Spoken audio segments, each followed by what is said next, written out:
Hello guys, मैं अपने YouTube channel में आप सभी का स्वागत करती हूँ। तो आज की वीडियो में आप लोग सुनेंगे बुद्धिमान व्यापारी की कहानी। यदि आपने चैनल को सब्सक्राइब नहीं किया है तो कृपया चैनल को सब्सक्राइब कर लीजिएगा ताकि रोज एक नई कहानी आपको सुनने को मिलती रहे। तो आइए कहानी को शुरू करते हैं। बहुत दिन पहले उत्तर भारत के एक गांव में एक गरीब मजदूर रहता था। वह गांव बहुत घने जंगलों और पहाड़ों के किनारे बसा हुआ था। इसीलिए अक्सर जंगलों में रहने वाले डाकू रात के समय इस गांव पर धावा बोल दिया करते थे। डाकुओं को गांव वालों के पास जो कुछ मिलता उसे वह छीन कर ले जाते थे। एक बार एक व्यापारी इस गांव में आया।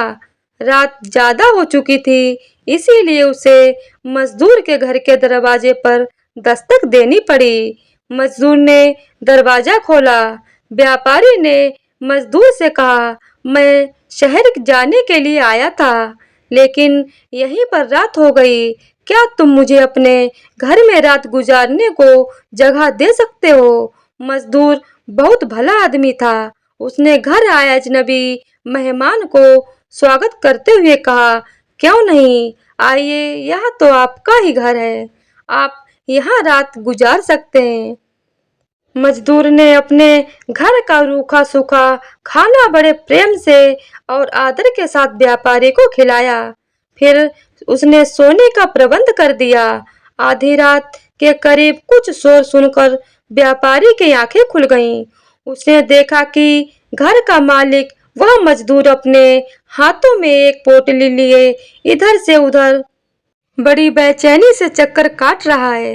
वह व्यापारी यह माजरा समझ नहीं पाया और उसने उत्सुकता से मजदूर से पूछा, क्यों, क्या बात है साहब?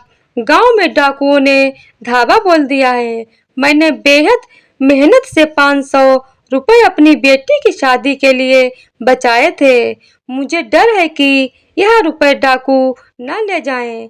आप ही बताइए मुझे, मैं क्या करूं? मजदूर ने व्यापारी से कहा। व्यापारी ने फौरन सलाह दी, अरे, इसमें इतना परेशान क्यों हो रहे हो? जल्दी से सामने गड्ढा खोदकर अपने धन की पोटली उसमें छुपा दो। मजदूर ने व्यापारी का सुझाव माना और झटपट एक गड्ढा खोदकर उसमें धन की पोटली छुपा दी। थोड़ी ही देर में 5-7 डाकुओं का एक दल मजदूर के मकान में घुस आया। उनके सरदार ने कड़कती हुई आवाज में पूछा, अपना सारा धन हमारे हवाले कर दो। मजदूर गिड़गिड़ाकर अपनी गरीबी बताने लगा तो सरदार ने अपने आदमियों को हुक्म दिया।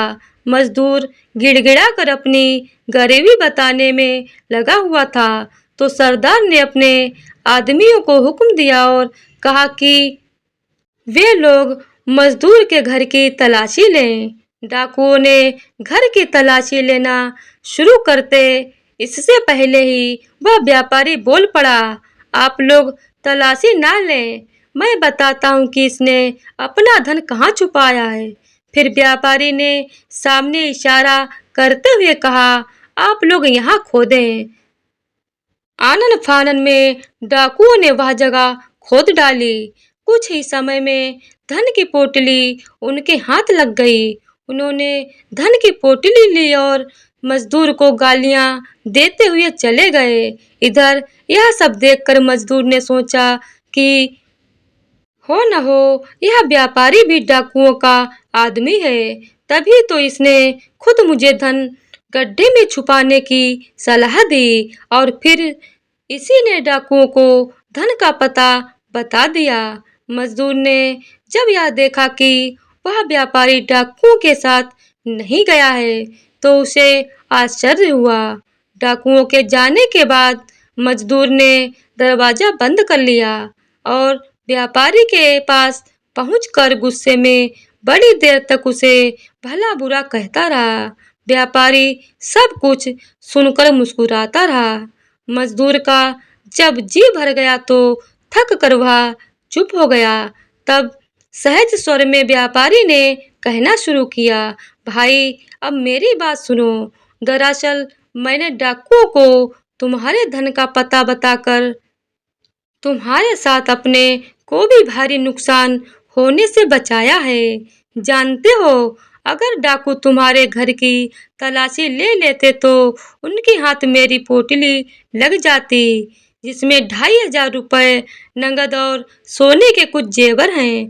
मैंने डाकुओं को तुम्हारी पोटली का पता बताकर उनका ध्यान उस ओर कर दिया और उन्होंने तुम्हारे घर की तलाशी नहीं ली। यह कहकर व्यापारी ने अपनी पोटली में से 601 रुपए निकालकर मजदूर को देते हुए कहा, यह लो 500 रुपए और 101 रुपए हमारी तरफ से। तुम्हारी बिटिया को उसकी शादी में मेरी ओर से।